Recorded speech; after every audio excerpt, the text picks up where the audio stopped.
Hi, my name is Natalie, and this is Natalie Lawyer Chick. I'll be discussing popular topics through a legal lens. Make sure that you like, comment, and subscribe. Hey YouTube, my name is Natalie. I'm a criminal defense attorney, and today we're going to be reacting to Judge Tells Moorish Softsit. He's from an alternate universe in Zoom court. This is my first time seeing this video, and I do think I have seen some other attorneys react to it. And also, I heard my husband watching it downstairs the other day, and he was cracking up. So I'm excited to look at this and see what they have to say. Let's get right into it. Mr. Morrow Bay, are you there? Yes, I am. All right, this is file 21213ST. It's entitled People versus Samuel R. Perdue, who refers to himself as Samir Siraj Morrow Bay. His mother named him Samuel R. Perdue. His mama named him Clay. I'm gonna call him Clay. Mm-hmm. That's right. I say Clay. Get out of here.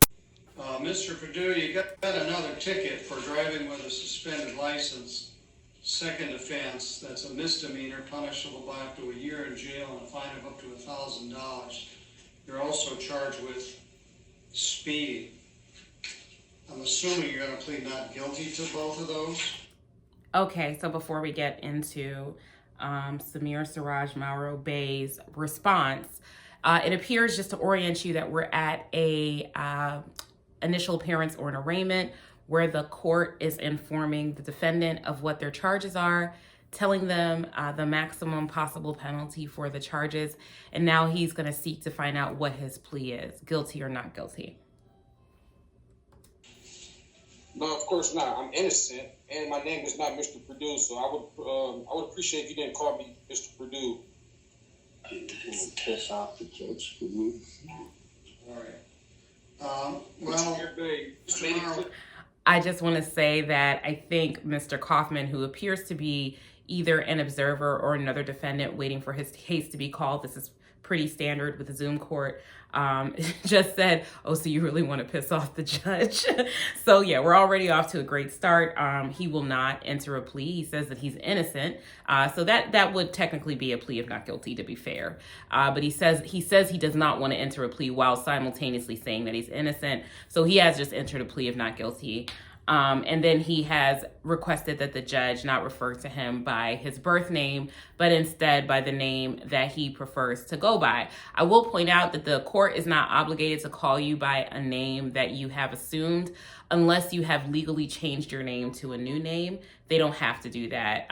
They most times even won't. You have to legally change your name a lot of the times in order to get the court to recognize it. But sometimes the judge might just be nice, and to keep the flow of the courtroom going, they'll refer to you as what you choose to be referred to. I'm just saying that the judge is not obligated to do that. So now he's got, I guess, his nationality card, which has no force of law in a traffic or criminal court.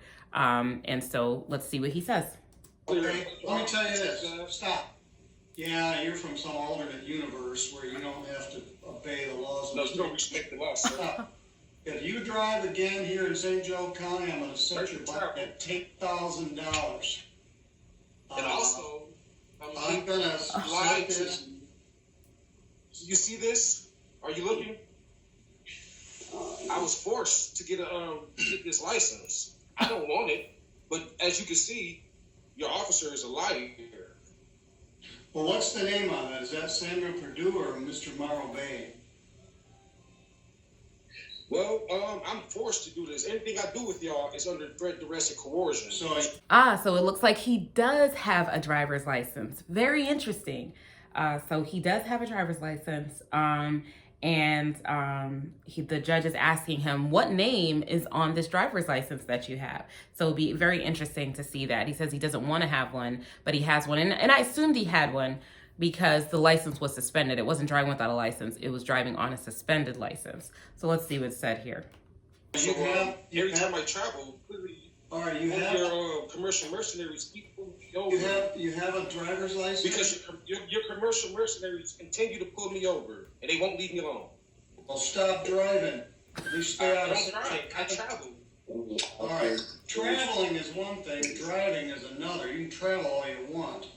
All right, but let me let me make this That's clear. what I'm doing, and they won't let me travel. They won't let me travel on my own land. Stop cutting the judge off. Even if you want to make these nonsensical arguments, if you were on the side of the right, you wouldn't need to cut someone off in order to make them. Stop cutting the judge off. It's really that simple. Let's just go real quickly into the legal implications of what he just said. The judge is correct. You can travel all you want, but if you want to drive, meaning operate a motor vehicle, you need to have a driver's license. As he knows, because he has a driver's license, he probably had one before he adopted this mindset, but he has failed to keep up with it, and now it is suspended. He does not get to then drive around with a suspended license, and he knows this. And the judge is basically telling him, you're okay, you're from some magical alternate universe, but if you want to be in this jurisdiction and you want to operate a motor vehicle, you need to have a license. And the judge is completely correct. And you're violating the law. You know it. Violating the law. Well, one of this is. He's definitely violating the law. And anybody who needs to know anything about the law, slow talk about it. See, now he's just trying to take over all of the hearing and talking over everyone. And again, none of this is necessary, right? It's not a trial. It's not even a motions hearing to suppress anything. It's just an initial appearance to tell you about what your charges are and about your right to counsel and to figure out what your plea is. If you want to make these arguments, the appropriate time would be for trial. This is not even the appropriate time to make these particular arguments. Hold on for a minute. That license you held up, is it a valid Michigan driver's license? Bet you it's not. Is it a valid Michigan driver's license? Well, I was forced to go to your Secretary of State because you guys won't let me travel on my own land. That's as valid as it is. What's really valid is my nationality that you keep denying. Your nationality card is not valid. It was not issued to you by an actual government, and it has no bearing. And just like how even if you had a state ID, that's not valid for driving. It does not authorize you to drive. Your passport does not authorize you to drive, right? Doesn't authorize you to fly a plane either. In order to operate these different types of vehicles, plane, trains, automobiles, boats, you need to have the requisite license. So you deny me due process and you know it. Well, you haven't been convicted of anything yet. I'm just telling you, if you continue to keep driving on some cockamamie thing, you're behind the wheel of a car, give me this BS about traveling versus driving. I'm just telling you right now, you heard it here. If you drive again in St. Joseph County and you get another ticket, I'm going to set a very high bond. You can sit in jail for 28 days until we sort this out. You're presumed to be innocent of the charges that you're charged with. And let me just say these things.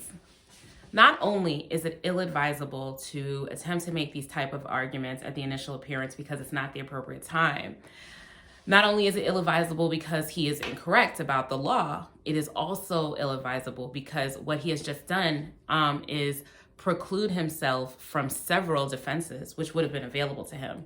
One of the most important defenses that you get in a criminal case or a traffic case is identity and presence.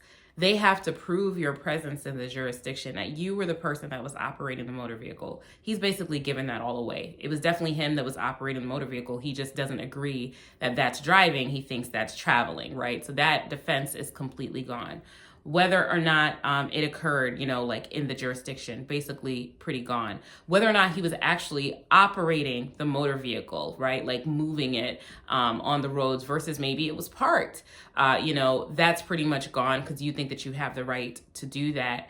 And whether or not you were knowingly driving while suspended, because that is an element of the offense of driving while suspended. He could have potentially had a defense that he didn't know that his license to drive was suspended, but he has now given away the ball game. He definitely knew that his license was suspended and thought that he had the right to drive even with a suspended license because of his Moorish American belief system.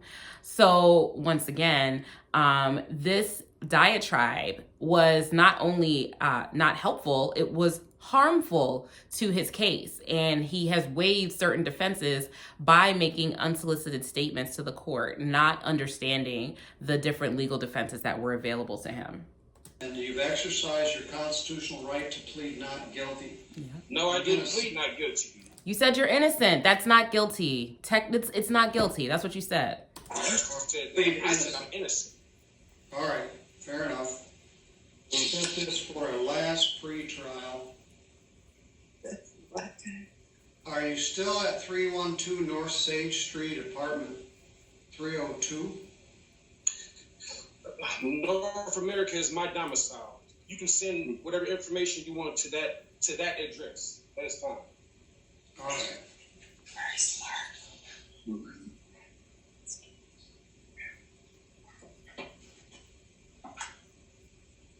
So any judge who does not comply with this oath of office to the Constitution of the United States wars against the Constitution and engages in acts. All right, I'm going to mute your microphone. I don't want to hear this crazy, nonsensical thing. I'm setting you for a last pretrial. We'll pick a date and I'll send it to you in the mail. I don't expect it'll settle the case. You already have one case set for a jury trial. We'll probably set both of Repeat these offender. for a jury trial.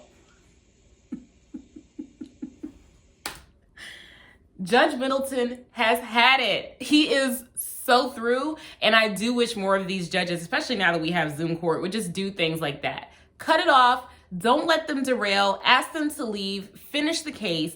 Do not allow these people to derail the court case so that other people that are waiting, like Mr. Kaufman and probably Ms. Bowker, can have their cases actually called and have it resolved, quickly, so they're not there all day. It's not fair to everyone else to allow them to derail the entire, court proceedings. And aside from that, it was just so funny how the judge was just like, this is nonsense and I'm not going to accept this, right? Because it is nonsense. It has no basis in law. It has no basis in history. It has no basis in fact. It is ahistorical, afactual, and it's just a waste of time to listen to it. So now, once again, another Moorish American is unsuccessful in their arguments, and the case is going to be set in for another status conference, and it looks like he already has a driving while suspended charge that is set in for trial. Once again, it's going to be really, really hard for anyone to make the argument that he didn't know that his license was suspended when he's made these statements, and he also had another pending driving while suspended.